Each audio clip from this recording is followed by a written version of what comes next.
India में क्या है, गाड़ी कैसी है, उसका परफॉर्मेंस कैसा है, उसकी इंजन की ड्यूरेबिलिटी कितनी है, क्या लाइफ है, चलाने में कैसी है, कितनी कंफर्टेबल है, ये सब चीज़ें एक तरफ है। और दूसरा जो ज़्यादा इम्पॉर्टेंट पार्ट होता है इंडियंस के लिए वो है कि देती कितना है। अगर आप उसको 60 किलोमीटर की स्पीड पे चलाएंगे रॉयल एनफील्ड को 5th गियर में 60-65 पे, तो आपको 40 किलोमीटर के आसपास का ही माइलेज दे सकती है। तो हम लोग क्या किए, अभी 100 सीसी से 350 सीसी तक आ गए हैं। अब एक स्टेप और आगे बढ़ते हैं। तो बुलेट 500 में क्या है, तो आप देखिए हम लोग 100 सीसी से 150-200 सीसी और 350 सीसी और 500 सीसी, अगर आप 80-85 की स्पीड में चलना चाहते हैं तो लगभग सारी गाड़ियां बराबर माइलेज देती है। हेलो, नमस्कार एंड वेलकम बैक। बहुत इंटरेस्टिंग टॉपिक के ऊपर बात करने वाला हूं आज। देखिए, लोगों के बीच एक बहुत बड़ा मिथ है कि इंजन का साइज़ जैसे ही बड़ा होता है तो वो गाड़ी कम माइलेज देने लगती है। इंडिया में क्या है, गाड़ी कैसी है, उसका परफॉर्मेंस कैसा है, उसकी इंजन की ड्यूरेबिलिटी कितनी है, क्या लाइफ है, चलाने में कैसी है, कितनी कंफर्टेबल है, ये सब चीज़ें एक तरफ है। और दूसरा जो ज़्यादा इम्पॉर्टेंट पार्ट होता है इंडियंस के लिए वो है कि देती कितना है। स्पेशली आज मैं बात करने जा रहा हूँ 2 व्हीलर्स की। 4 व्हीलर्स के ऊपर भी बात करेंगे, उसमें भी इस तरह के कई सारे मिथ्स हैं, उसको भी हम लोग बस्ट करेंगे। लेकिन आज 2 व्हीलर के ऊपर इस टॉपिक को रखते हैं। तो क्या होता है, लोगों में एकदम क्लियर कट अंडरस्टैंडिंग है, उनको विश्वास है कि जितनी बड़ी साइज़ की इंजन की गाड़ी हम लेंगे उतना कम माइलेज मिलेगा, और जितनी छोटी इंजन की 100 सीसी 110 सीसी का अगर इंजन लें तो वो ज़्यादा माइलेज देगी। अगर हम 200 सीसी 300 सीसी 500 सीसी गाड़ी लेते हैं तो वो बिल्कुल ही बेकार माइलेज देती है, कार से भी ख़राब माइलेज देती है, ऐसा लोगों का सोचना है। लेकिन होता क्या है कि हर समय आप जो सोचते हैं वही सच नहीं होता है। चलिए, मैं आपको इस चीज़ को अच्छे से समझाने की कोशिश करता हूँ।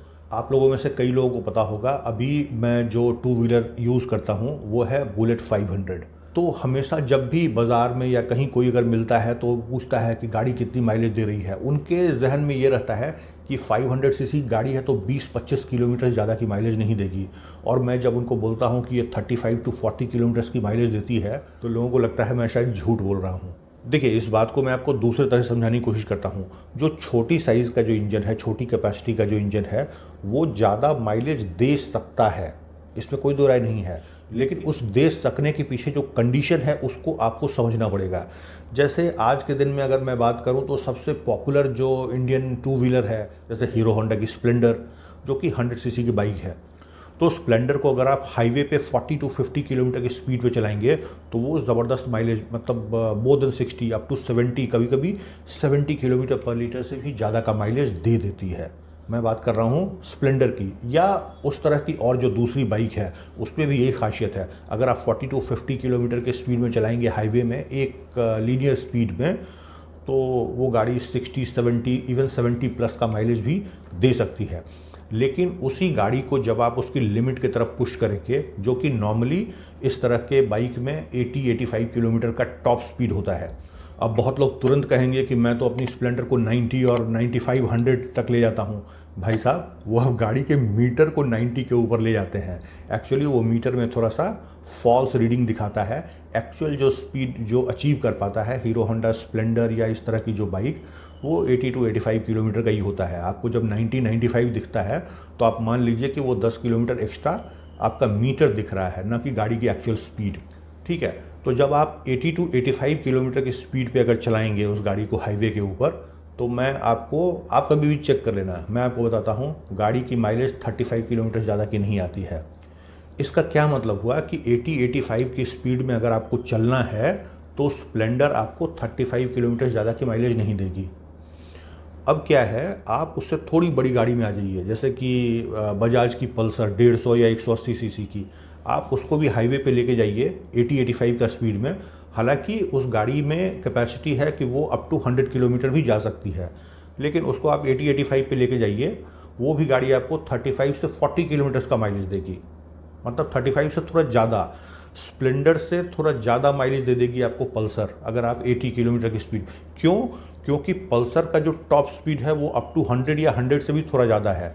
तो जब भी पल्सर 80-85 पे चलेगी तो उसका इंजन काफ़ी रिलैक्स रहेगा और वो ठीक ठाक माइलेज निकाल के ले जाती है। Very famous, very popular royal Enfield, उसके बारे में बात कर लेते हैं। रॉयल एनफील्ड को आप हाईवे पे ले जाइए 80 किलोमीटर 85 किलोमीटर का स्पीड आराम से अचीव करती है रॉयल एनफील्ड 350 सीसी, मैं उसकी भी बात कर रहा हूँ। वो भी आपको आराम से 35 किलोमीटर का माइलेज दे देगी। अगर आप उसको 60 किलोमीटर की स्पीड पे चलाएंगे रॉयल एनफील्ड को 5th गियर में 60-65 पे, तो आपको 40 किलोमीटर के आसपास का ही माइलेज दे सकती है। तो हम लोग क्या किए, अभी 100 सीसी से 350 सीसी तक आ गए हैं। अब एक स्टेप और आगे बढ़ते हैं। तो बुलेट 500 में क्या है कि उस 65-70 के नीचे तो आप उसको 5th गियर में चला ही नहीं सकते हैं, ठीक है। तो कम से कम 65 या 70 पे वो 5 गियर में चल पाता है, और 80 किलोमीटर पे जाकर के वो थोड़ा सा आराम से चल पाता है टॉप स्पीड में, टॉप गियर में। और जब आप 80 किलोमीटर की स्पीड पे आप चलेंगे बुलेट 500 से हाईवे के ऊपर, तो आपको माइलेज 35 के ऊपर मिलेगा। और ये एक दो नहीं, कई बार मैंने चेक किया है। मैंने तो ये भी चेक किया है कि एक फ्रेंड 350 सीसी पे और मैं 500 सीसी पे, और हम लोग tank full to tank full और चेक कर रहे हैं हाईवे पे 80-85 के स्पीड में, तो बुलेट 500 जो माइलेज निकाल के देती है उतना 350 सीसी भी नहीं देती है। तो आप देखिए, हम लोग 100 सीसी से 150-200 सीसी और 350 सीसी और 500 सीसी, अगर आप 80-85 की स्पीड में चलना चाहते हैं तो लगभग सारी गाड़ियां बराबर माइलेज देती है। हाँ, लेकिन मैंने आपको बताया कि अगर आप 40-50 के स्पीड में चलेंगे स्प्लेंडर से तो आपको 65-70 किलोमीटर तक का माइलेज दे देगी। शहर का कहानी भी थोड़ा अलग है। बहुत भीड़ भाड़ वाली सड़क पे अगर आप चलते हैं तो डेफिनेटली जो छोटे साइज़ की जो इंजन है उसमें आपको बेटर एफिशिएंसी मिल के आएगा। और जितनी बड़ी इंजन आप लेकर के जाएंगे, जैसे बुलेट 500 अगर आप शहर में चलाते हैं तो हो सकता है कि आपको वो 25 से 30 किलोमीटर के बीच का माइलेज दे। लेकिन क्या है, जब आप हाईवे पे ले जाते हैं तो माइलेज में बहुत कम का फ़र्क होता है। अब मैं कहूँ जैसे कि बुलेट 350 को आप 100 पे ले जाइए, मतलब बड़ी मुश्किल से 100 पे जाती है बुलेट 350, ठीक है। और बुलेट 500 जो है वो बड़ी आराम से 100 पे चले जाती है। बुलेट 350 को जब आप 100 की स्पीड पे ले जाएंगे तो वो 25 किलोमीटर का माइलेज देगी, 25 से भी कम, 22-25 का माइलेज देती है। बुलेट 350 की मैं बात कर रहा हूँ, 100 के स्पीड में चलाइए। और वही 100 के स्पीड में आप चलाइए बुलेट 500 को, वो 30-35 का माइलेज देगी आपको। तो ये बिल्कुल सच है कि बड़े साइज़ का जो इंजन है वो हमेशा ख़राब माइलेज नहीं देती है। तो मुझे लगा कि इस मिथ के ऊपर बात करने की ज़रूरत है। आई होप वीडियो आपको अच्छा और इन्फॉर्मेटिव लगा होगा। जो लोग इस बात से डिसएग्री करते हैं वो एक बार इसको एक्सपीरियंस करके देखें।